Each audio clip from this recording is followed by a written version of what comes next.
माँ और अमीर बेटे की कहानी। एक गांव में एक गरीब विधवा माँ अपने बेटे के साथ रहती थी। माँ ने अपने बेटे को बहुत कठिन परिस्थितियों में पाला पोसा। वह दिन रात मेहनत करती ताकि उसका बेटा पढ़ लिख कर बड़ा आदमी बन सके।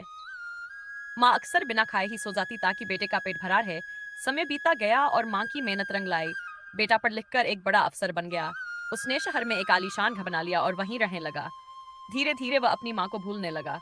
माँ गाँव में अकेली रह गई, लेकिन उसने कभी बेटे से कोई शिकायत नहीं की। एक दिन माँ ने सोचा कि वह अपने बेटे से मिलने शहर जाएगी। वह अपने फटे पुराने कपड़े पहनकर बेटे के घर पहुंची। दरवाजे पर पहुंचते ही नौकर ने उसे रोक लिया और कहा, तुम कौन हो? माँ ने कहा, मैं इस घर के मालिक की माँ हूँ। नौकर ने हंसते हुए कहा। अगर तुम उनकी माँ होती तो इस हालत में यहाँ क्यों आती? बेटा बाहर आया और अपनी माँ को देखकर शर्मिंदा हुआ। उसने माँ को अंदर आने दिया, लेकिन वह अपनी पत्नी और दोस्तों के सामने माँ को पहचानने में झिझकने लगा। माँ ने यह सब देखा, लेकिन कुछ नहीं कहा। माँ ने रात वहीं बिताई और सुबह गांव लौट आई। कुछ दिनों बाद बेटे को खबर मिली कि उसकी माँ का निधन हो गया है।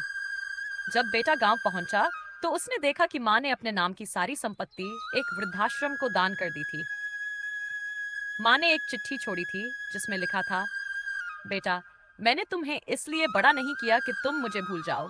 मेरी दौलत तुम्हारे काम नहीं आई, लेकिन मेरी ममता हमेशा तुम्हारे साथ रहेगी।